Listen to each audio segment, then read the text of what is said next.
So we just got done grinding all of this mess. You can see there was lots of, this was concrete, was super rough. You can see where the grinder went over that, left that. There's all kinds of little high and low spots all over this. And unfortunately, this is getting a click together vinyl plank, a floating floor. So we had tons and tons of grinding to do in order to get this all flat. We literally just got done. This is our second day here, and all we've got done is grinding and working on getting it flat. That's all we've done and it's 1 o'clock. Now granted, we are an hour away from the house, so we do got an hour drive up here, so we're getting a little bit later start. But nonetheless, a day and a half of all just grinding. I shouldn't say just grinding and mapping. We'll go over it with a straight edge, get everything that makes it teeter, then go the opposite direction. Go over the whole floor with a straight edge, grind down everything that makes it teeter. Now just a quick moment from the sponsor of this video, Jobber. Jobber is a customer relationship management software that helps you out daily on your day-to-day business running. It certainly makes things a whole lot more simpler than the pen and paper and calendar marking. For instance, right on the home page, as soon as you open up the app, you can see if you have any jobs scheduled right off of the bat. You can see if you have any past due invoices maybe that you have not sent yet.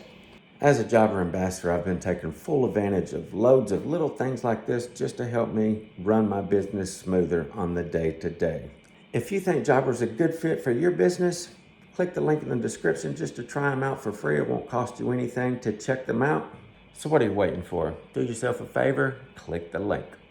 We've done that both directions now, and still, these little places like that, just a little volcano-like hill hump in the floor. Same thing was right here. There was a huge just hump. It's like they worked all the concrete up into the hump right there. So there was tons, and this is rough. This daggone concrete is rough. This is a multi-million-dollar home here in Franklin, Tennessee, and the concrete is rough. You see this? These are not just visual. You can feel every bit of that. So that's what I'm saying. I'm priming it now, fixing to prime it, and then we're gonna skim over the entire floor just to take care of all of the small stuff like that. Right here, somewhere. Yeah, here, it's not high, but this right here drops down from right here. You can feel it just fall off right there. So therefore, the floor is gonna clap when you walk on it. I don't want any of that. So that's the reason why I'm gonna go over the whole floor with floor packs, just to get all those little voids. Again, see right here, high, and then right there in the center was a low spot. It's just up and down all over. And again, a day and a half of just checking and grinding, making sure we get it down to where the straight edge does not teeter, then we know we're good. So, been a day and a half doing that. Finally fixing to get to doing something else.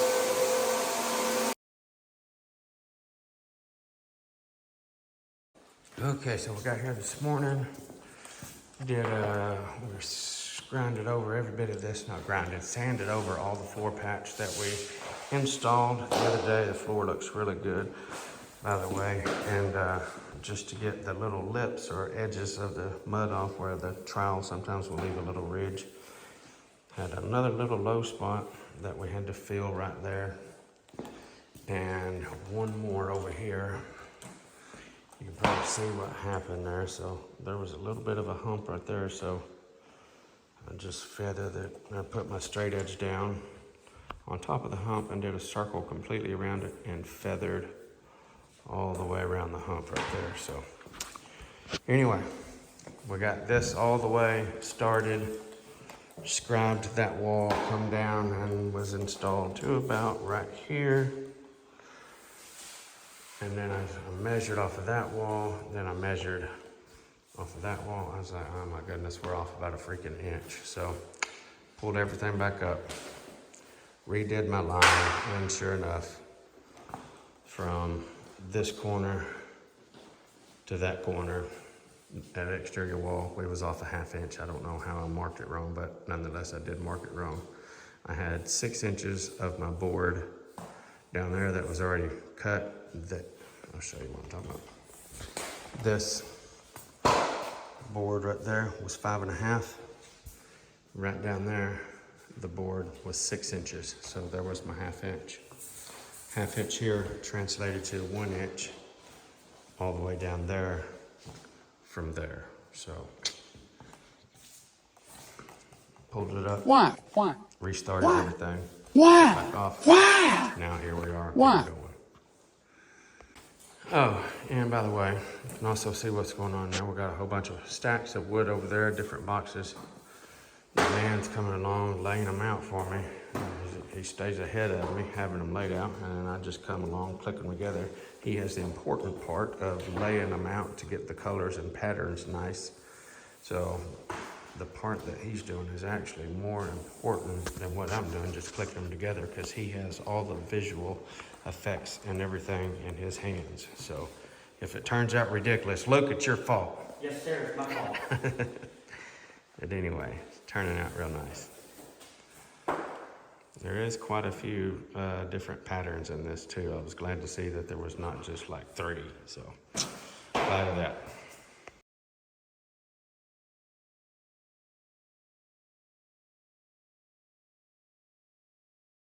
Okay, so what I did, I started right up here, got me a line, popped and straightened off that exterior wall there. It worked out good there. I got about ½ a plank there to start with. I ended up with a little bit more than half, maybe 3/4 here. All this is all done, finished up here, except for 1/4 round.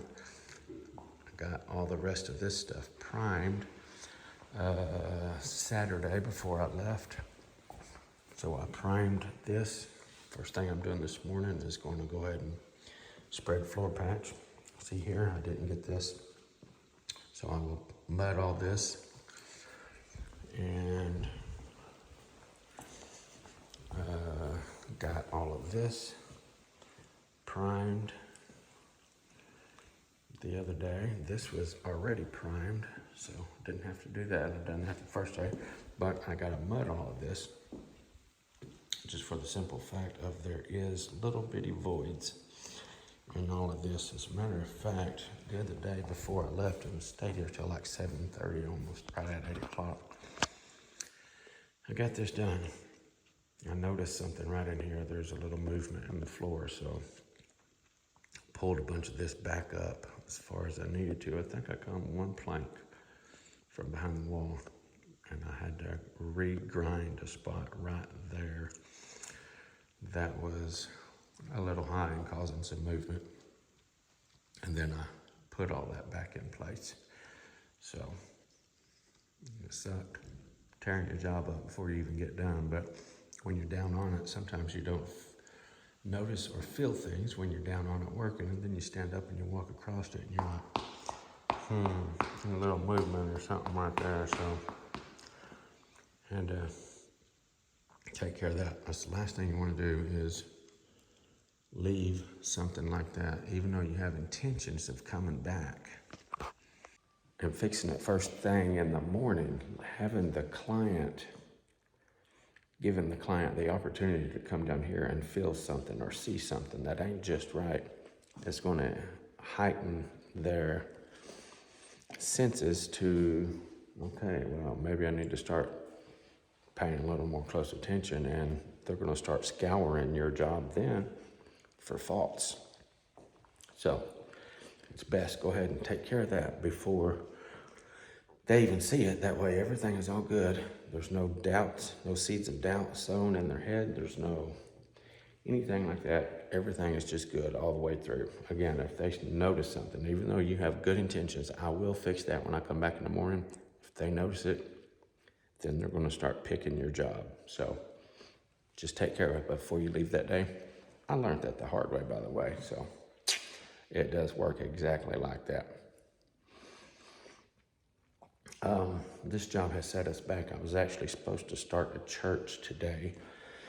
So just as soon as I get done with this, I've got to get to Manchester. I think actually the church is in Winchester, so trying to get done with this as fast as possible. Obviously not slack on any quality or anything, but putting in long days. The other day we worked from about, I think it was about 9 when we got here till 7:30, 8 o'clock at night. So we'll probably do the same today. It's almost 9 again. We got about an hour drive getting up here. So it's almost 9 again, almost. So we're gonna get stuff spread. We get to work. Hopefully, we're only gonna have to come back tomorrow for quarter round. That's what I'm hoping. We'll see. All right, so getting this floor skimmed over after the fact. Look in there and there. I mean, so many little spots all over this. This job is definitely one of them that should have been poured.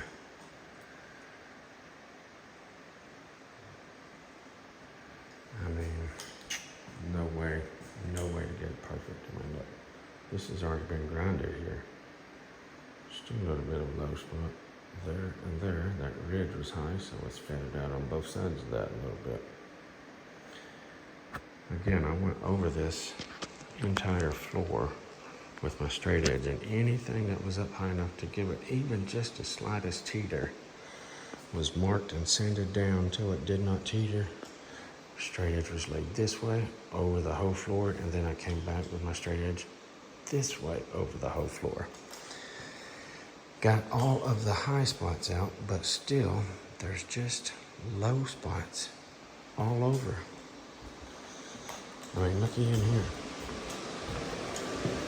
This is almost dry, but low, and these are the deeper spots because everything else is already almost dry.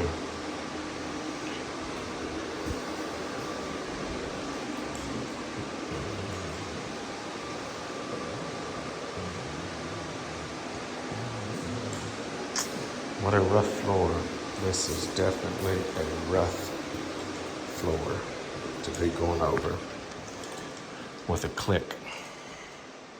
Not to be going over, period, with anything except for a carpet. All right, got this thing wrapped up. Let's take a look at it. Everything turned out awesome. I love it. Turned out beautiful. Okay, so I'll back through here what I did at the back door, so that's going to darken up a little bit more. That dark brown caulking will match that threshold perfectly. I've done that at all of the exterior doors. See that? It's wet right now, that's why it's all shiny, but man, am I pleased with the way everything turned out.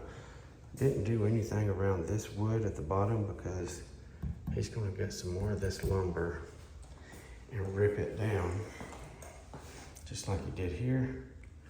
And at the top, he's going to put it along the bottom like that. I told him, I was like, baseboard is just going to look janky. I mean, quarter round is just going to look ugly up next to that. So that's what he's going to do.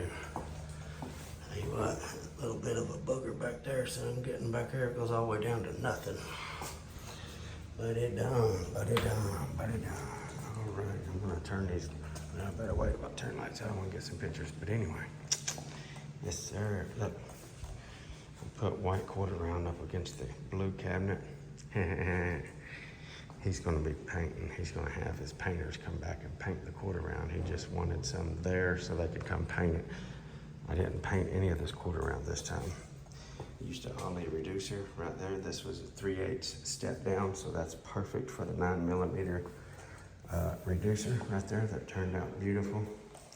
Again, another caulk job right here. Everything else looks nice. Turned out really, really good. Really, really good.